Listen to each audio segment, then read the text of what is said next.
What are the 5 reasons that you won't give up when life catches you on the blind side? When the messenger of misery visits you, what are you going to do? What will keep you in the game when life knocks you to the canvas? Life's going to punch you right in the face. Life's going to fire you over and over again. You're going to be told you're not good enough. Your faith is going to be tested. Your family's going to look you in the eye and say, how do we get health insurance the next month? I don't know, but I know we're going to make it. You know who's going to bail you out? You know who's going to come and rescue you? You know who's going to come and save the day? No one. No one's going to come and do it for you. You're going to have to do it all yourself. See, the Buster Douglas that fought in the last fight was not the Buster Douglas that fought Mike Tyson.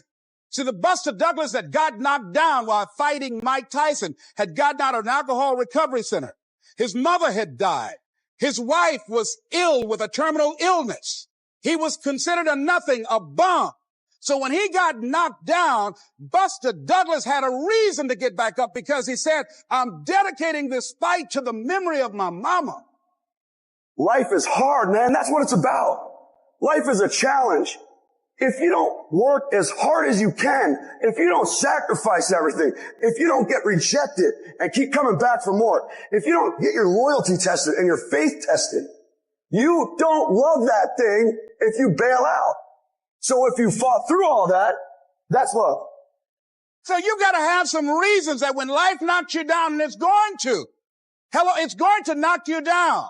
When people disappoint you, and that's going to happen. When they betray you, and that's going to happen. When they lie to you, and that's going to happen. When they say, oh, you can count on me, and they won't show up, and that's going to happen. When you want to throw in the towel and give up yourself, and that's going to happen. When life collapses on you and catch you on the blind side, what reason can you remember that you can call on, that you can reach on, that can make you get back up?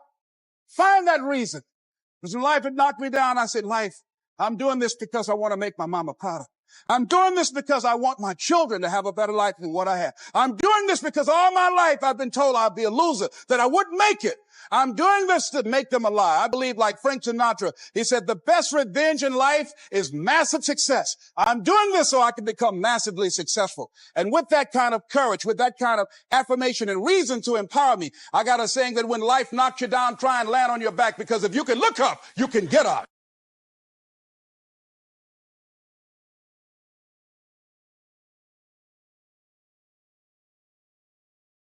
You don't have to be grim, but you do have to be serious. Hey, everybody hopes things will get better, but remember, the future does not get better by hope. It gets better by plan. And hope unaided by clear plans can finally become an illness. There's a Bible phrase that says, hope long delayed makes the heart sick. It's a sickness. I used to have the illness known as passive hope. It's bad. And there's one that is even worse, and that is called happy hope. That is really bad. The man is 50, and he's broke, and he's still smiling. That's bad. So get serious. Make plans. Put them on paper. My suggestion from experience. There's a phrase from the Bible that goes, without dreams and vision, we perish. How true. Humans have this unique ability to aspire, to dream, to go for something, to become something. Without that, life is not life. We must have dreams and never give up on our dreams. I'd like to share a few ways your use of time are affected by or influence the achievement of your goals. Have you ever thought that without some very clear written goals, you never even need to consider managing your time? Time essentials come from objectives well defined. Time can't be critical if objectives aren't defined. Now you might be one of those uniquely fortunate individuals who can keep all their objectives and purposes clearly defined in their minds and operate from that.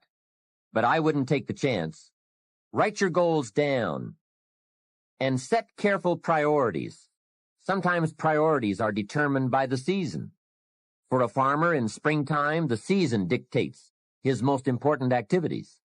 During the spring, a farmer must work around the clock, burn the midnight oil, and keep the equipment running because he has only this small window of time for the planting of his crops. One of the difficulties of living in an industrialized society is the losing of the sense of seasons, when to pour it on, when to ease back, when to take advantage. It's easy to keep going from 9 to 5, year in and year out, and lose a natural sense of priorities and appropriate time. Don't let one year just blend into the next. Keep an eye on your own seasons, lest you lose track of values and substance. Part of setting priorities is learning to separate major activities from minor activities. This is a whole skill in itself, but once you have learned it, it will pay dividends you won't believe. So learn to put everything on your mental scales to be carefully weighed before you spend time or money. Of your sanity is socially distributed. And what I mean by that is, well, let's say that you know how to behave. You're well socialized. You can play with others. Now, I said already in this conversation, if you didn't learn to play with others between the time you were 2 and 4, you will never learn.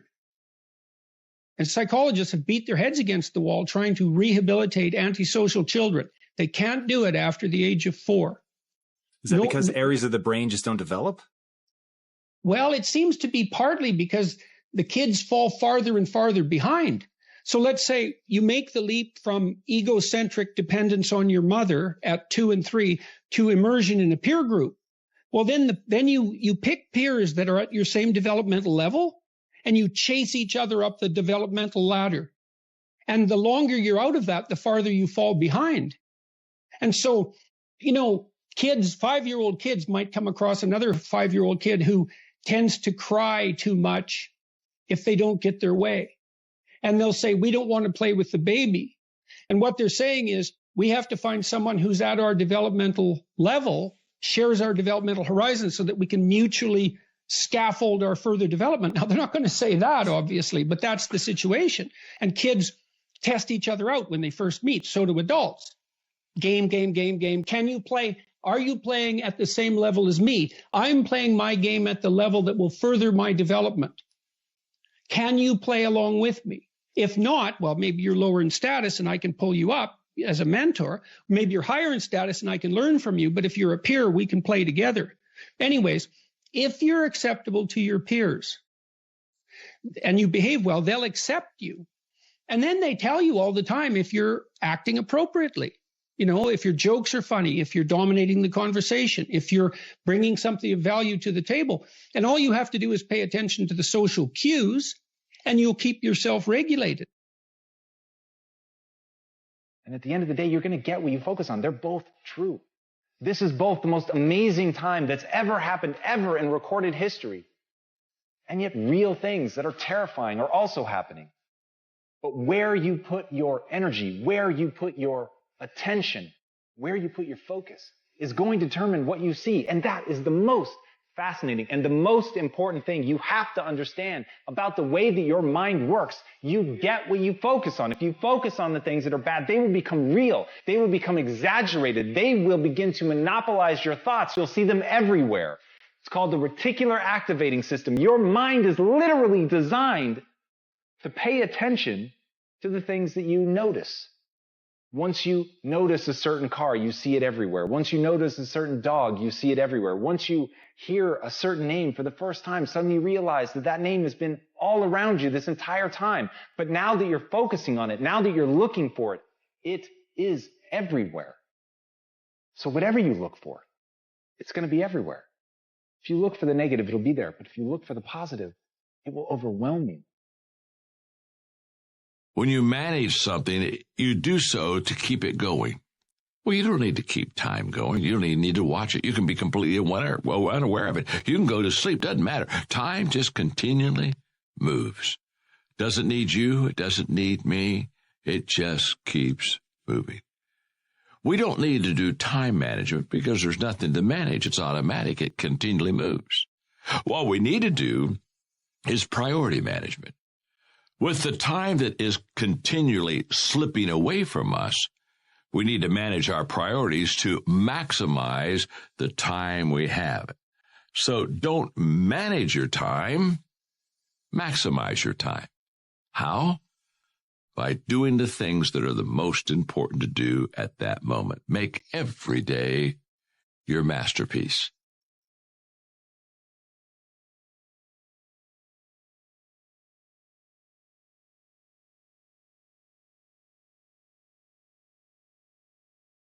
You're actually tougher than you think.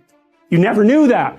And maybe you didn't want to take on the responsibility because, people play a role in their own demise, so to speak. When you had opportunity to go out and explore or withdraw because you were afraid, you chose to withdraw because you were afraid.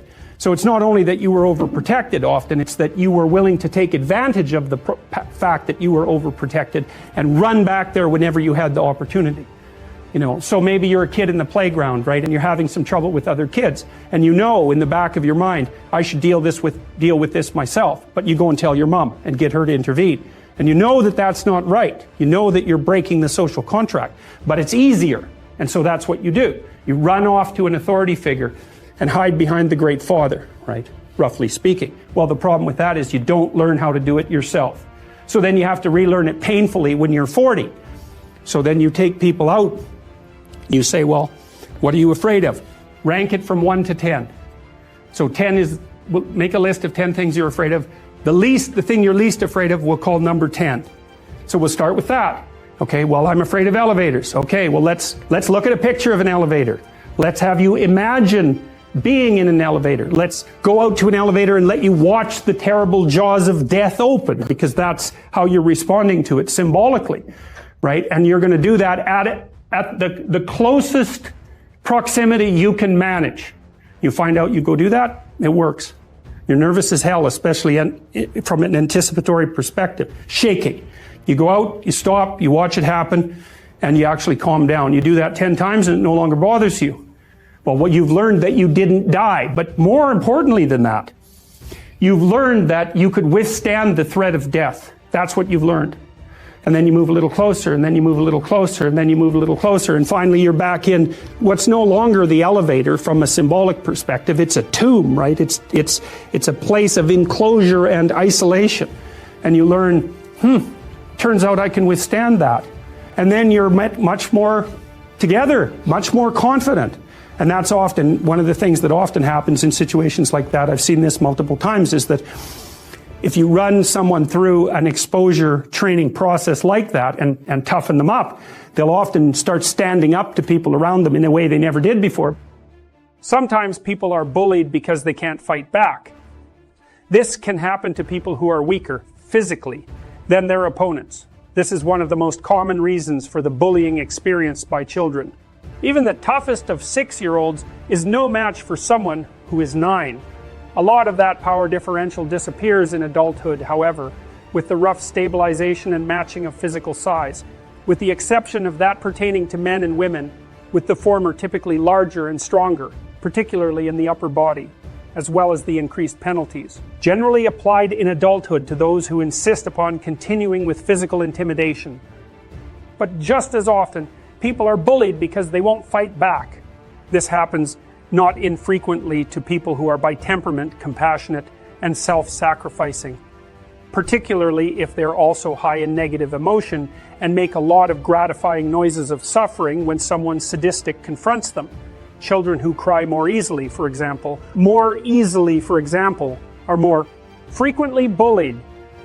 It also happens to people who have decided, for one reason or another, that all forms of aggression, including even feelings of anger, are morally wrong. I have seen people with a particularly acute sensitivity to petty tyranny and over-aggressive competitiveness restrict within themselves all the emotions that might give rise to such things. With their capacity for aggression straight, jacketed within a too narrow morality, those who are only or merely compassionate and self-sacrificing and naive and exploitable cannot call forth the genuinely righteous and appropriately self-protective anger necessary to defend themselves. If you can bite, you generally don't have to. When skillfully integrated, the ability to respond with aggression and violence decreases, rather than increases the probability that actual aggression will become necessary. If you say no, early in the cycle of oppression, and you mean what you say, which means you state your refusal in no uncertain terms and stand behind it, then the scope for oppression on the part of oppressor will remain properly bounded and limited. Naive, harmless people usually guide their perceptions and actions with a few simple axioms. People are basically good. No one really wants to hurt anyone else, the threat. And certainly, the use of force, physical or otherwise, is wrong. These axioms collapse, or worse, in the presence of individuals who are genuinely malevolent. Worse means that naive beliefs can become a positive invitation to abuse, because those who aim to harm have become specialized to prey on people who think precisely such things. Under such conditions, the axioms of harmlessness must be retooled. In my clinical practice, I often draw the attention of my clients who think that good people never become angry to the stark realities of their own resentments. No one likes to be pushed around, but people often put up with it for too long. So I get them to see their resentment first as anger, and then as an indication that something needs to be said. If not done, not least because honesty demands it. Then I get them to see such action as part of the force that holds tyranny at bay, at the social level, as much as the individual. Many bureaucracies have petty authoritarians within them, generating unnecessary rules and procedures simply to express and cement power. Such people produce powerful undercurrents of resentment around them which, if expressed, would limit their expression of pathological power. It is in this manner that the willingness of the individual to stand up for him or herself protects everyone from the corruption of society. When naive people discover the capacity for anger within themselves, they are shocked, sometimes severely. A profound example of that can be found in the susceptibility of new soldiers to post-traumatic stress disorder, which often occurs because of something they watch themselves doing, rather than because of something that has happened to them. They react like the monsters they can truly be in extreme battlefield conditions, and the revelation of that capacity undoes their world. And no wonder, perhaps they assumed that all of history's terrible perpetrators were people totally unlike themselves. Perhaps they were never able to see within themselves the capacity for oppression and bullying, and perhaps not their capacity for assertion and success as well. I have had clients who were terrified into literally years of daily hysterical convulsions by the sheer look of malevolence on their attackers' faces. Such individuals typically come from hyper-sheltered families, where nothing terrible is allowed to exist, and everything is fairyland wonderful, or else. When the awakening occurs, when once naive people recognize in themselves the seeds of evil and monstrosity, and see themselves as dangerous, at least potentially, their fear decreases. They develop more self-respect. Then perhaps they begin to resist oppression. They see that they have the ability to withstand because they are terrible too. They see they can and must stand up because they begin to understand how genuinely monstrous they will become, otherwise feeding on their resentment, transforming it into the most destructive of wishes. To say it again, there is very little difference between the capacity for mayhem and destruction, integrated and strength of character. This is one of the most difficult lessons of life. Life is difficult, and you cannot protect your children. What you can do is prepare them, and you can prepare them to be strong and courageous and truthful and resilient and reciprocal in their interactions with other people. And that means you equip them for what life will be, which is at minimum a series of difficult challenges, and often more than that, because of course people go through very difficult times in their lives. And a resilient person is capable of standing up to things in the face of fear and moving forward voluntarily, convinced of their own competence and ability to prevail. And so your primary goal as a parent, apart from facilitating your child's social desirability, which is a major obligation on your part, is to encourage your children and I mean that literally, to instill in them a sense of courage in the face of the difficulties of life, and not to protect them from that. We don't even want to be protected from those difficulties, because a major part of life and its meaning is the challenge that comes with confronting difficulties. Maybe you are a loser, and maybe you're not. But if you are, You don't have to continue in that mode. Maybe you just have a bad habit. Maybe you're even just a collection of bad habits. Nonetheless, even if you came by your poor posture, honestly, even if you were unpopular or bullied at home or in grade school, it's not necessarily appropriate now. Circumstances change. If you slump around with the same bearing that characterizes a defeated lobster, people will assign you a lower status, and the old counter that you share with crustaceans sitting at the very base of your brain will assign you a low dominance number. Then your brain will not produce as much serotonin. This will make you less happy and more anxious and sad, and more likely to back down when you should stand up for yourself. It will also decrease the probability that you will get to live in a good neighborhood, have access to the highest quality resources, and obtain a healthy, desirable mate. It will render you more likely to abuse cocaine and alcohol as you live for the present in a world full of uncertain futures. It will increase your susceptibility to heart disease, cancer, and dementia. All in all, it's just not good. Circumstances change, and so can you. Positive feedback loops, adding effect to effect, can spiral counterproductively in a negative direction, but can also work to get you ahead. That's the other, far more optimistic lesson of Price's law and the Pareto distribution. Those who start to have will probably get more. Some of these upwardly moving loops can occur in your own private subjective space. Alterations in body language offer an important example. If you are asked by a researcher to move your facial muscles, one at a time, into a position that would look sad to an observer, you will report feeling sadder. If you are asked to move the muscles one by one into a position that looks happy, you will report feeling happier. Emotion is partly bodily expression and can be amplified or dampened by that expression. Some of the positive feedback loops instantiated by body language can occur beyond the private confines of subjective experience in the social space you share with other people. If your posture is poor, for example, if you slump, shoulders forward and rounded, chest tucked in, head down, looking small, defeated and ineffectual, protected in theory against attack from behind, then you will feel small, defeated, and ineffectual. The reactions of others will amplify that. People, like lobsters, size each other up, partly in consequence of stance. If you present yourself as defeated, then people will react to you as if you are losing. If you start to straighten up, then people will look at and treat you differently. You might object. The bottom is real. Being at the bottom is equally real. A mere transformation of posture is insufficient to change anything that fixed. If you're in number 10 position, then standing up straight and appearing dominant might only attract the attention of those who want, once again, to put you down. And fair enough. But standing up straight with your shoulders back is not something that is only physical, because you're not only a body. You're a spirit, so to speak, a psyche. As well, standing up physically also implies and invokes and demands standing up metaphysically. Standing up means voluntarily accepting the burden of being. Your nervous system responds in an entirely different manner when you face the demands of life voluntarily. You respond to a challenge instead of bracing for a catastrophe. You see the gold, the dragon hoards, instead of shrinking in terror from the all too real fact of the dragon.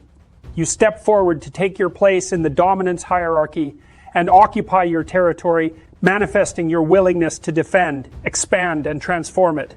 That can all occur practically or symbolically as a physical or as a conceptual restructuring. To stand up straight with your shoulders back is to accept the terrible responsibility of life with eyes wide open. It means deciding to voluntarily transform the chaos of potential into the realities of habitable order. It means adopting the burden of self-conscious vulnerability and accepting the end of the unconscious paradise of childhood, where finitude and mortality are only dimly comprehended. It means willingly undertaking the sacrifices necessary to generate a productive and meaningful reality. It means acting to please God in the ancient language. To stand up straight with your shoulders back means building the ark that protects the world from the flood. guiding your people through the desert after they have escaped tyranny, making your way away from comfortable home and country, and speaking the prophetic word to those who ignore the widow and children. It means shouldering the cross that marks the X, the place where you and being intersect so terribly. It means casting dead, rigid, and too tyrannical order back into the chaos in which it was generated. It means withstanding the ensuing uncertainty and establishing, in consequence, a better, more meaningful, and more productive order. So, attend carefully to your posture. Quit drooping and hunching around. Speak your mind. Put your desires forward as if you had a right to them, at least the same right as others. Walk tall and gaze forthrightly ahead. Dare to be dangerous. Encourage the serotonin to flow plentifully through the neural pathways desperate for its calming influence. People, including yourself, will start to assume that you are competent and able, or at least they will not immediately conclude the reverse. Emboldened by the positive responses you are now receiving, you will begin to be less anxious. You will then find it easier to pay attention to the subtle social clues that people exchange when they are communicating. Your conversations will flow better, with fewer awkward pauses. This will make you more likely to meet people, interact with them, and impress them. Doing so will not only genuinely increase the probability that good things will happen to you, it will also make those good things feel better when they do happen. Thus, strengthened and emboldened, you may choose to embrace being and work for its furtherance and improvement.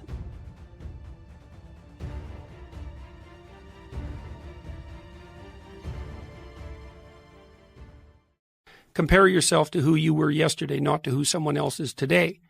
Because you need to have a hierarchy of improvement. You need to be aiming for something. And that means you're going to be lesser than people who've already attained along that dimension.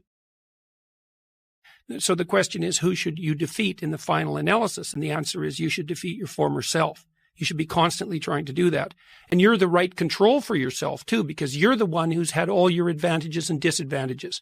And so if you want to compete fairly with someone, then you should be competing with you. If you're improving yourself, then what you are doing is competing with your lesser self. And then you might also ask, well, what is that lesser self? And that lesser self would be resentful and bitter and aggressive and vengeance-seeking and all of those things that go along with having a negative moral character. And those are things that interfere with your ability to progress as you move forward through life. So it's very necessary to understand that this is why, I've been stressing this idea of personal responsibility. It's like, well, personal responsibility is to compete with yourself, is to be slightly better than yourself the next day. And it better in some way that you can actually manage. And that's humility. Like, well, I'm a flawed person. I've got all my problems. Could I be as good as person X? It's like not the right question. The right question is, could you be slightly better tomorrow than your currently flawed self? And the answer to that is, if you have enough humility to set the bar properly low, then you could be better tomorrow than you are today. And you might say, well, what's the right way of being in the world, if there is such a thing? And it's not acting according to a set of rules. It's attempting continually to transcend the flawed thing that you currently are. And what's so interesting about that is that the meaning in life is to be found in that pursuit. So I've been laying that out in these discussions too, because I say, well, the fundamental issue is that life is tragic and difficult, very tragic and difficult for everyone. And it's also tainted by malevolence, because no matter how things are tragic and difficult, but there's always some stupid thing that you could do or someone else could do that could make it even worse than it has to be. And so that's life. And you need an antidote to that, because that can embitter you. Constant contact with that, just the tragedy, but the tragedy combined with betrayal and malevolence, that makes it even worse, especially if it's self-induced. Okay, so you need something to set against that so you don't get bitter and resentful. Well, what do you set against that? Doing something worthwhile, by your own definition, say. You need some reason to get the hell out of bed on a terrible day because you've got something good to do. Well, what's the best thing you can do? Transcend your current wretched and miserable self. There's meaning to be found in that, and that's a meaning that's associated with responsibility. One of the things that I've been trying to lay out clearly is that life is hard. It's tainted by malevolence and betrayal. That can make you bitter. You need a meaning to offset that. Where's the meaning to be found? Not in rights, not in impulsive pleasure, but in responsibility. You take responsibility for yourself, so you take care of yourself. If you're good at it, you have some excess left over to take care of your damn family. If you're good at both of those, then you have some excess left over to take care of your community. Those are heavy burdens. You pick up the burdens. You find that's meaningful. The best way to pick up the burden is to continually improve yourself. And that's where the meaning is to be found. And so that meaning is in the continual self-transcendence. That's letting your old self die and the new self be reborn. Even if things are going really well for you now, there's going to be a time in the future where things are rough. You know, you're going to be ill. Family member's going to be ill. A dream is going to fall apart. You're going to be uncertain about your employment status. Like the flood is coming, right? The apocalypse is coming. It's always the case in life.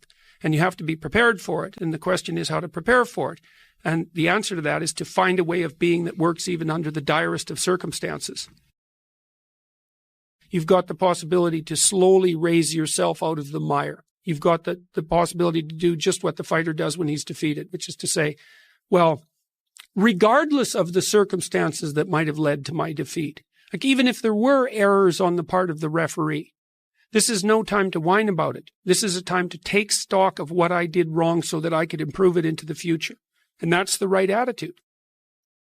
The point is your best strategic position is, how am I insufficient and how can I rectify that? That's what you've got. And the thing is, you are insufficient and you could rectify it. Both of those are within your grasp if you aim low enough. And I don't mean don't aim, and I don't mean don't aim up, but you have to accept the fact that you can set yourself a goal that you can attain, and there's not going to be much glory in it to begin with. Because if you're not in very good shape, the goal that you could attain tomorrow isn't very glorious. But it's a hell of a lot better than nothing, and it beats the hell out of bitterness, and it's way better than blaming someone else. It's way less dangerous. And you could do it. And what's cool about it, it's one step on a very long journey. And it starts to compound on you. So a small step today puts you in a position to take a slightly bigger step the next day. And then that puts you in a position to take a slightly bigger step the next day. And you do that for 2 or 3 years, man, you're starting to stride. I don't know how many people have come and told me. It's so strange. They said, well, I started making my bed and that made all the difference. It's like, well, yeah, you decided to aim up, man. And the first concrete instantiation of that was that you made your bed. And you think, well, that's nothing heroic. It's like, no, but aiming up is heroic. That's something. And then lowering yourself to the point where you're not above the mess in your room. You know, you're not superordinate to that. You lower yourself so that you straighten up. You're grateful for what you have right in front of you and you take care of it and you put it in order. It's like all of a sudden things start to get better. And one of the reasons that audiences are responding to what I've been saying in my lectures and what I've been writing about is that I don't tell people that they're okay the way they are. No, I say, no, you could be way more than you are. And they're relieved about that, you see, because if you're in a dark and terrible place and someone says you're okay the way you are, then you don't know what to do about that. It's like, no, I'm not. I'm having a terrible time and I'm hopeless. You're okay the way you are. Well, then what? That's it? That's where I am? And what do you want to tell a young person? You're 17. You're okay the way you are. It's like, no, you're not. You got 60 years to be better. And you could be way better. You could be incomparably better across multiple dimensions. And in pursuing that better, that's where you'll find the meaning in your life. And that will give you the antidote to the suffering. This is the trick, though. You have to pick a path of discipline. What path of discipline you have to pick is a different issue. So there could be a rule. The rule might not be follow this rule. The rule might be you have to follow some rules. So it's a meta rule. And the meta rule is you have to discipline yourself. And the issue is, well, how? That's not really the relevant question. You can pick a disciplinary path. That's why I often tell my clients, especially young people, they say, well, I don't know what to do. It's like, that's okay. Nobody does. Go do something. Do the best thing that you can think of. Put the best plan you have into practice. It's not going to be perfect, and it will change along the way. But it will change partly because you become disciplined pursuing the path. And as you become disciplined, you become wiser. And as you become wiser, you become able to formulate better and better plans. So you can start vaguely and confused and develop a plan that's not so great. And you start to implement it. And then you accrue incremental wisdom as you implement your flawed plan. And that enables you to fix the plan.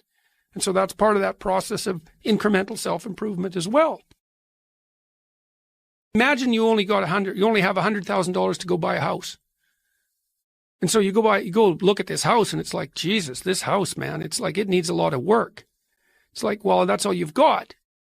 Well, are you going to pretend that the house is okay the way it is? Or are you going to look for where it's rotten and where the plumbing doesn't work and where the stove doesn't work? You have to go and look and see where everything needs to be fixed. And that is harsh, man.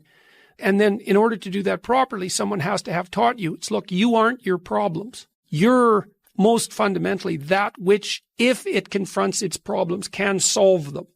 And that's the hero myth in a nutshell, by the way. The hero is the person who confronts horrible, chaotic potential and tames it and makes something of it, right? That's the fundamental human story.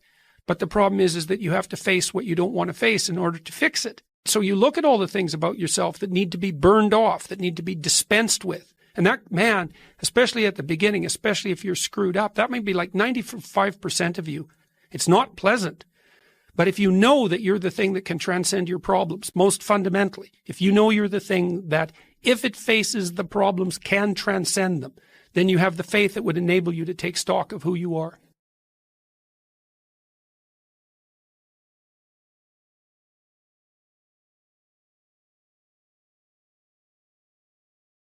A good resolution that you can actually implement is to try to figure out some way that tomorrow you can conduct your life in a slightly more honest and useful manner than you managed today.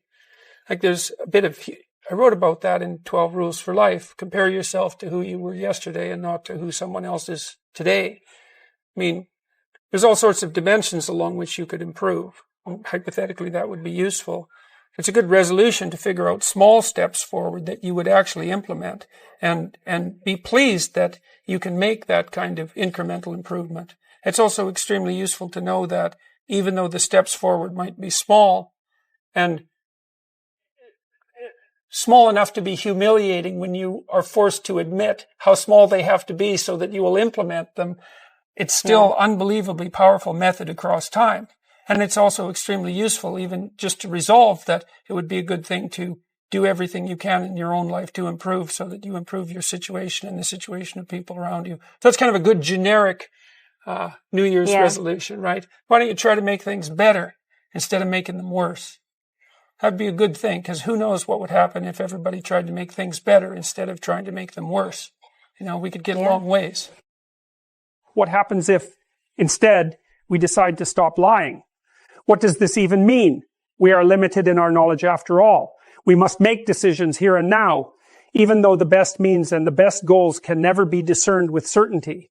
An aim, an ambition, provides the structure necessary for action. An aim provides a destination, a point of contrast against the present, and a framework within which all things can be evaluated. An aim defines progress and makes such progress exciting. An aim reduces anxiety, because if you have no aim, everything can mean anything or nothing, and neither of those two options makes for a tranquil spirit.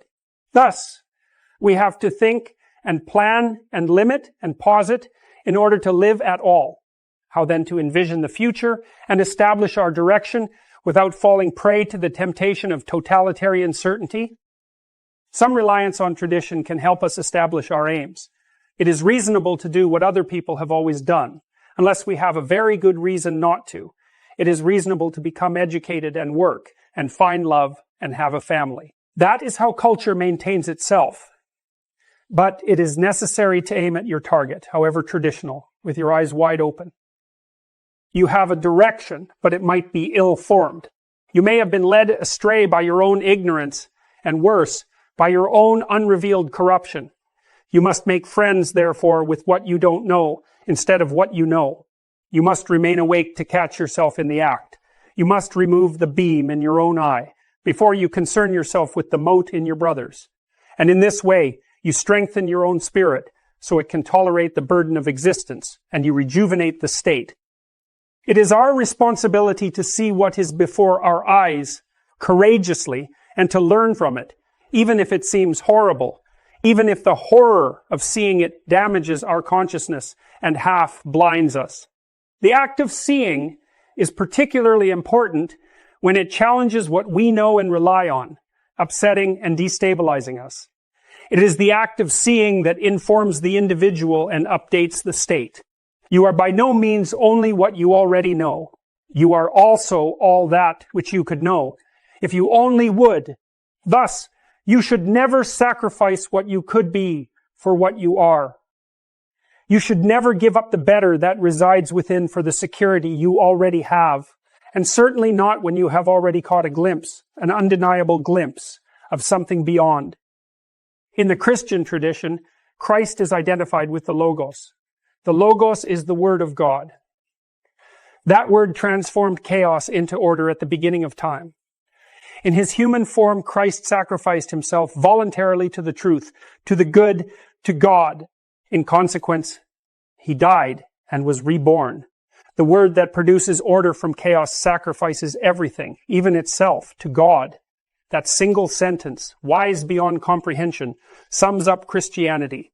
Every bit of learning is a little death.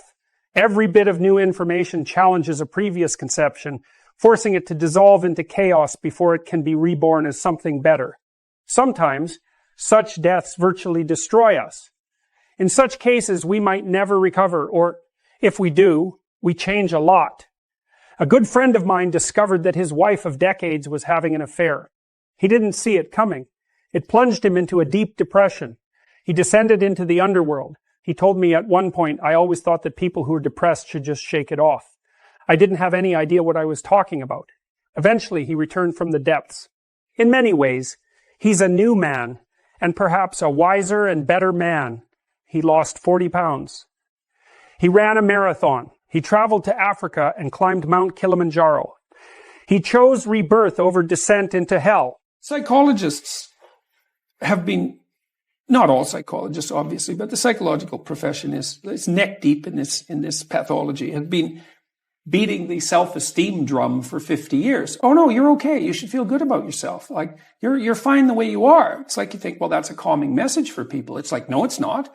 It's not at all. And I watch my audiences. It's like, it's full of people in the audience who think, I'm suffering a lot more than I think is tenable. A whole bunch of it's my fault. My life is not in the order it should be. I know I'm doing 50 things wrong. It's like, what the hell's wrong with me? What's wrong with the people around me? This is really serious.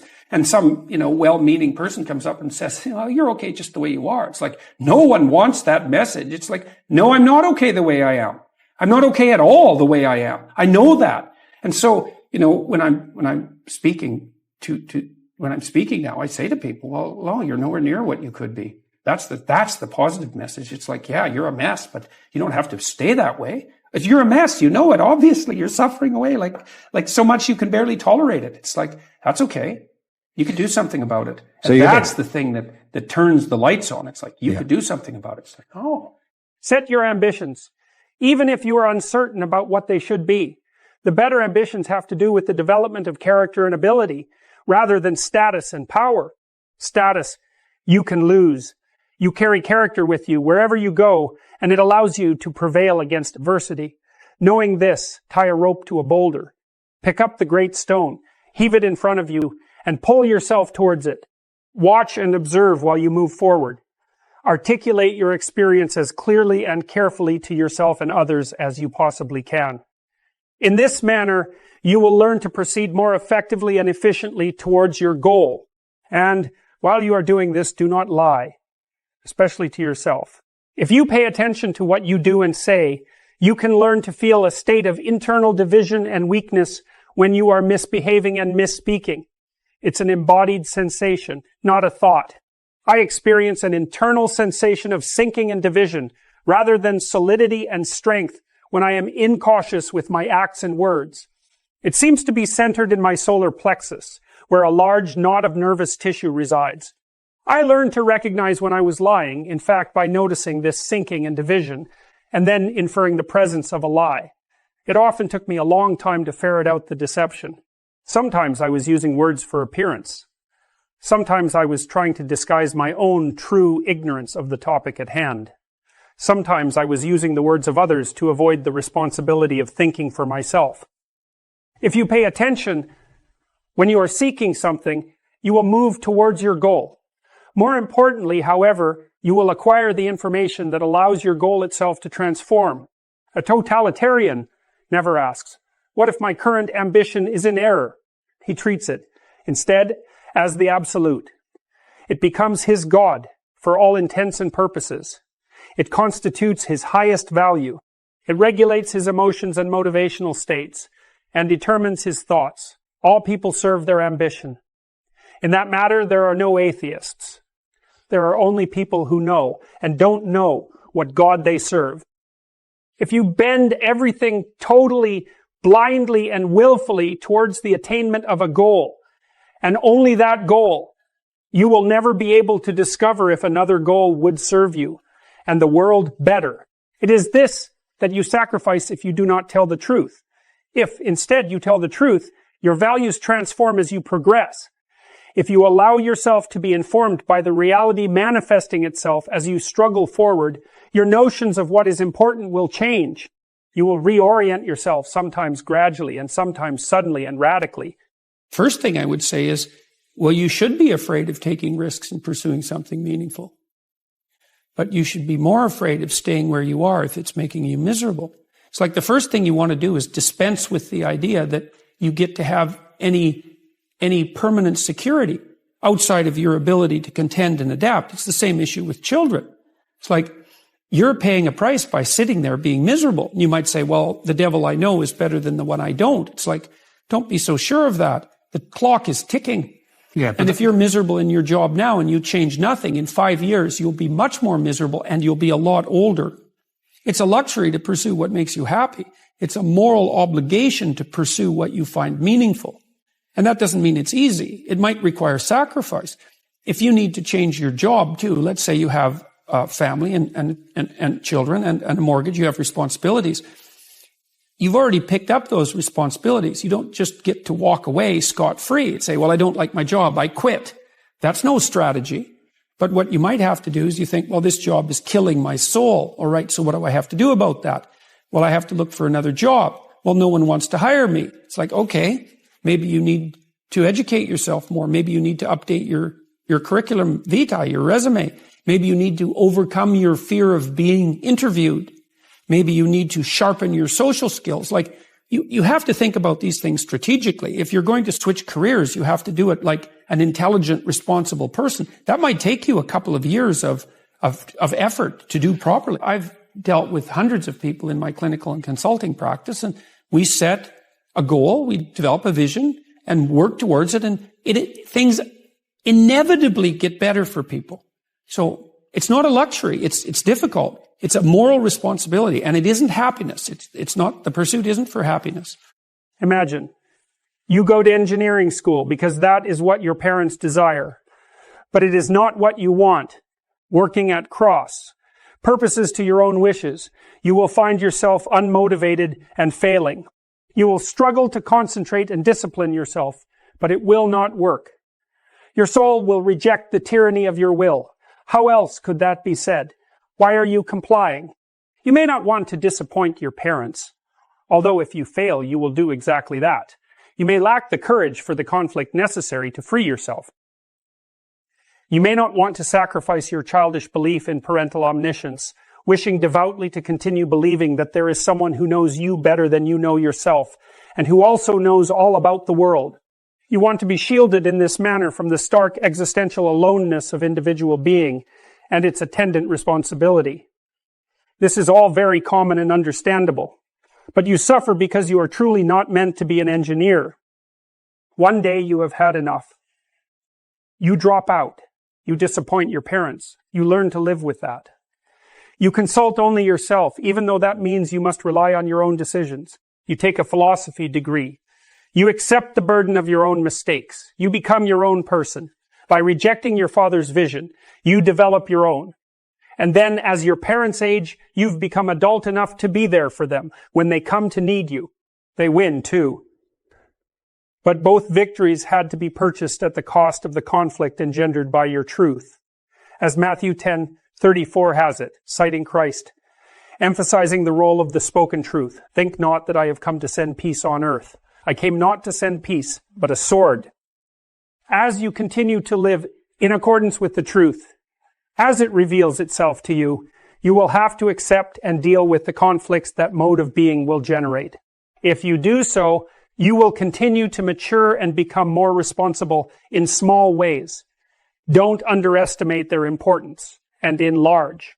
you will ever more closely approach your newer and more wisely formulated goals and become even wiser in their formulation when you discover and rectify your inevitable errors. Your conception of what is important will become more and more appropriate as you incorporate the wisdom of your experience. You will quit wildly oscillating and walk ever more directly towards the good, a good you could never have comprehended if you had insisted, despite all evidence, that you were right, absolutely right, at the beginning.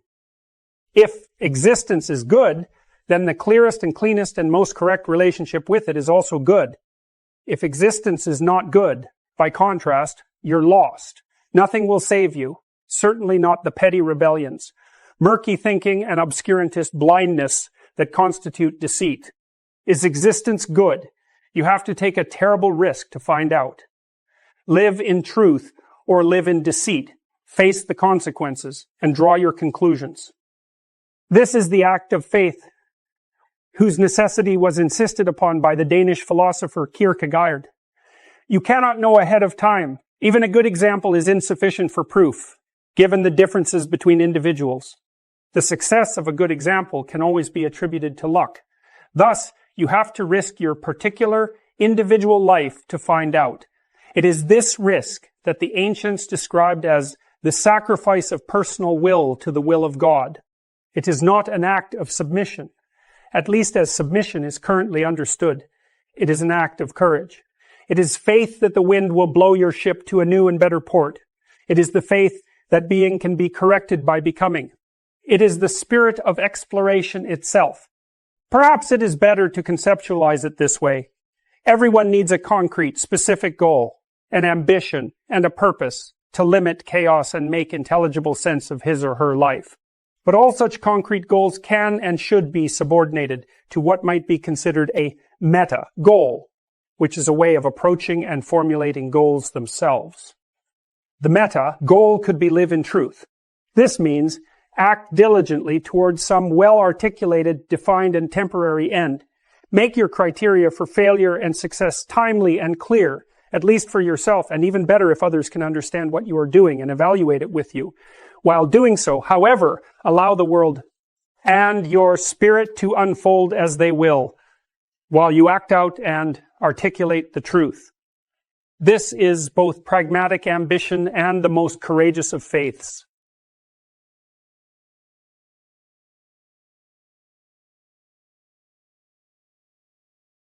First thing I would say is, well, you should be afraid of taking risks and pursuing something meaningful. But you should be more afraid of staying where you are if it's making you miserable.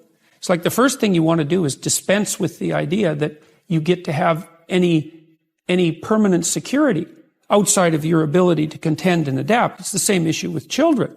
It's like you're paying a price by sitting there being miserable. You might say, well, the devil I know is better than the one I don't. It's like, don't be so sure of that. The clock is ticking. Yeah, and if you're miserable in your job now and you change nothing, in 5 years, you'll be much more miserable and you'll be a lot older. It's a luxury to pursue what makes you happy. It's a moral obligation to pursue what you find meaningful. And that doesn't mean it's easy. It might require sacrifice. If you need to change your job too, let's say you have a family and children and a mortgage, you have responsibilities. You've already picked up those responsibilities. You don't just get to walk away scot-free and say, well, I don't like my job, I quit. That's no strategy. But what you might have to do is you think, well, this job is killing my soul. All right, so what do I have to do about that? Well, I have to look for another job. Well, no one wants to hire me. It's like, okay, maybe you need to educate yourself more. Maybe you need to update your curriculum vitae, your resume. Maybe you need to overcome your fear of being interviewed. Maybe you need to sharpen your social skills. Like, you have to think about these things strategically. If you're going to switch careers, you have to do it like an intelligent, responsible person. That might take you a couple of years of effort to do properly. I've dealt with hundreds of people in my clinical and consulting practice, and we set a goal, we develop a vision, and work towards it, and things inevitably get better for people. So it's not a luxury. It's difficult. It's a moral responsibility, and it isn't happiness. It's not, the pursuit isn't for happiness. You need to know who you are so that you understand your armament and bolster yourself in respect to your limitations. You need to know where you are going so that you can limit the extent of chaos in your life, restructure order, and bring the divine force of hope to bear on the world.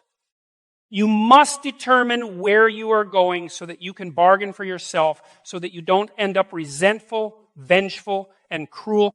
You have to articulate your own principles so that you can defend yourself against others taking inappropriate advantage of you, and so that you are secure and safe while you work and play. You must discipline yourself carefully. You must keep the promises you make to yourself and reward yourself so that you can trust and motivate yourself. You need to determine how to act toward yourself so that you are most likely to become and to stay a good person. It would be good to make the world a better place. Heaven, after all, will not arrive of its own accord. We will have to work to bring it about and strengthen ourselves so that we can withstand the deadly angels and flaming sword of judgment that God used to bar its entrance. Don't underestimate the power of vision and direction. These are irresistible forces, able to transform what might appear to be unconquerable obstacles into traversable pathways and expanding opportunities. Strengthen the individual. Start with yourself. Take care with yourself. Define who you are. Refine your personality. Choose your destination and articulate your being. As the great 19th century German philosopher Friedrich Nietzsche so brilliantly noted, he whose life has a why can bear almost anyhow. You could help direct the world on its careening trajectory, a bit more toward heaven and a bit more away from hell, once having understood hell, researched it, so to speak, particularly your own individual hell. You could decide against going there or creating that. You could aim elsewhere. You could, in fact, devote your life to this. That would give you a meaning with a capital M. That would justify your miserable existence. That would atone for your sinful nature and replace your shame and self-consciousness with the natural pride and forthright confidence of someone who has learned once again to walk with God in the garden. You could begin by treating yourself as if you were someone you were responsible for helping. If you're hungry and you eat, well, that's good, but it's over, and then you're on to the next thing, right? It's not exactly sustaining, it's just necessary. That's called consummatory reward, by the way. This other reward system is incentive reward, and the incentive reward system works on dopamine, this neurochemical dopamine, which is also the neurochemical tracks that opiates and cocaine and amphetamines, the drugs that people really like to abuse, alcohol often for some people, activate. And so you might say if you don't have enough meaning in your life, then you're more prone to addiction. And that's definitely the case, even with rats. If you take a rat and you put him in a cage by himself and he has nothing to do, and then you give him access to cocaine, he'll get addicted to the point where he won't do anything but take cocaine. But if you throw the rat back in with a bunch of other rats and he gets to do rat things, then it's very hard to get him addicted to cocaine. And so the purposeless rat is prone to addiction. Well, it's the same with human beings. Now, here's a corollary to that, which is really cool. So the magnitude of the reward you experience as you're moving towards a goal is proportionate to the importance of the goal. So that means the more important the goal you pick, the more possibility there is for the kind of reward, let's say, it's really a state of being that is life-affirming. And it is directly life-affirming in that, you know, like if you're in a football game and it's an important football game and maybe you break a finger. And, you know, normally that's a problem. It hurts and you're going to stop doing whatever you're doing. But if you're right in the middle of the game, then you'll be so amped up on this reward system that it's analgesic. It stops the pain. It also suppresses anxiety. So if you have a purpose, then it's analgesic. It takes some of the pain out of life. It's very positive in that it motivates and energizes you and focuses you and makes you able to remember and pay attention. And it quells fear. And so those things are all direct. And so then you might think, well, what's the best possible goal? Well, and that's That's the purpose, I would say, of religious training and philosophical training. It's like, just what the hell are you doing in the world? If your life is not going well, perhaps it is your current knowledge that is insufficient, not life itself. Perhaps your value structure needs some serious retooling. Perhaps what you want is blinding you to what else could be. Perhaps you are holding on to your desires in the present so tightly that you cannot see anything else, even what you truly need. Imagine that you are thinking enviously, I should have my boss's job. If your boss sticks to his post stubbornly and competently, thoughts like that will lead you in a state of irritation, unhappiness, and disgust. You might realize this. You think I am unhappy.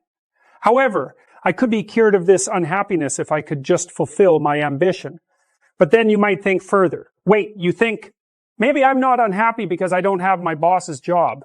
Maybe I'm unhappy because I can't stop wanting that job. That doesn't mean you can just simply and magically tell yourself to stop wanting that job and then listen and transform. You won't, can't, in fact, just change yourself that easily. You have to dig deeper. You must change what you are after more profoundly. So, you might think, I don't know what to do about this stupid suffering. I can't just abandon my ambitions. That would leave me nowhere to go.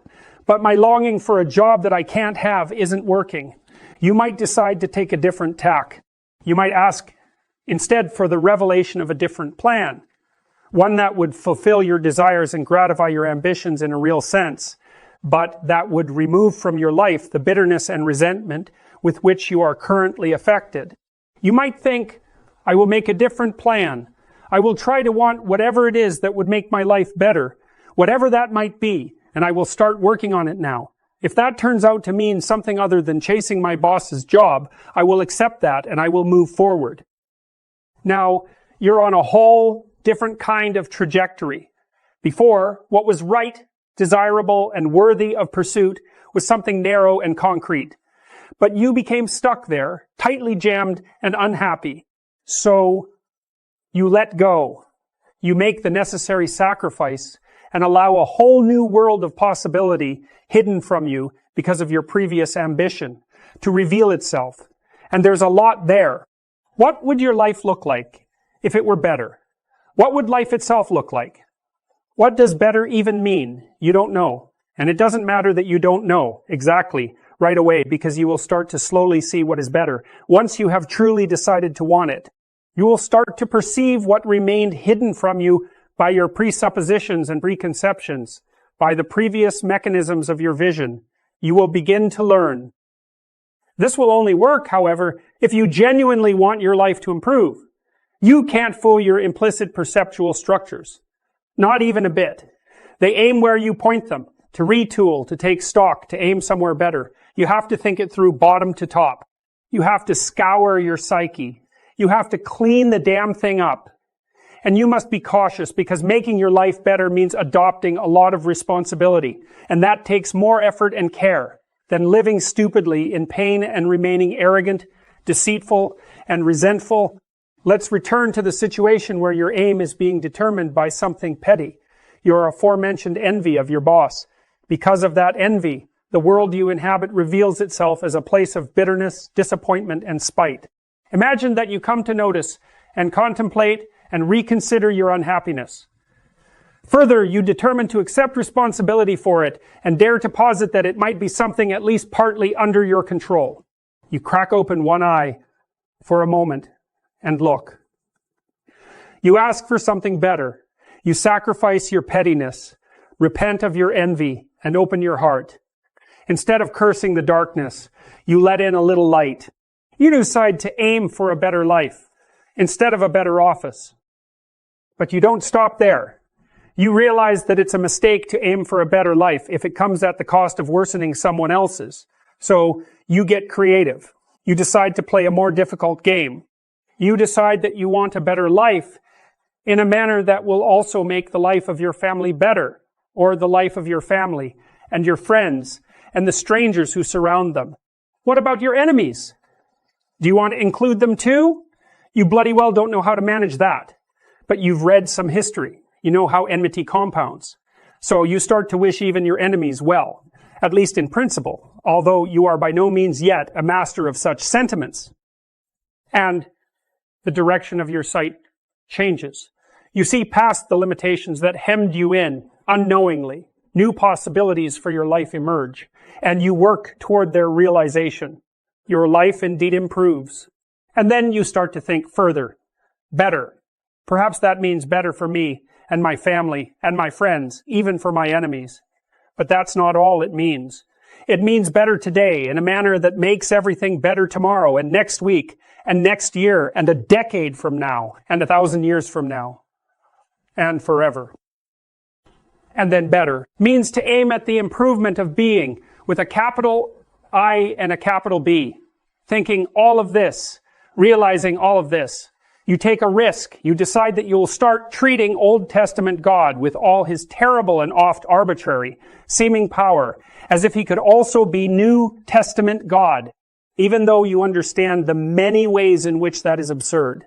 In other words, you decide to act as if existence might be justified by its goodness, if only you behaved properly. And it is that decision, that declaration of existential faith, that allows you to overcome nihilism and resentment and arrogance. It is that declaration of faith that keeps hatred of being, with all its attendant evils, at bay. And as for such faith, it is not at all the will to believe things that you know perfectly well to be false. Faith is not the childish belief in magic, that is ignorance or even willful blindness. It is instead the realization that the tragic irrationalities of life must be counterbalanced by an equally irrational commitment to the essential goodness of being. It is simultaneously the will to dare set your sights at the unachievable and to sacrifice everything, including, and most importantly, your life. You realize that you have literally nothing better to do. But how can you do all this, assuming you are foolish enough to try? You might start by not thinking, or more accurately, but less trenchantly, by refusing to subjugate your faith to your current rationality and its narrowness of view. This doesn't mean make yourself stupid. It means the opposite. It means instead that you must quit maneuvering and calculating and conniving and scheming and enforcing and demanding and avoiding and ignoring and punishing. It means you must place your old strategies aside. It means instead that you must pay attention as you may never have paid attention before.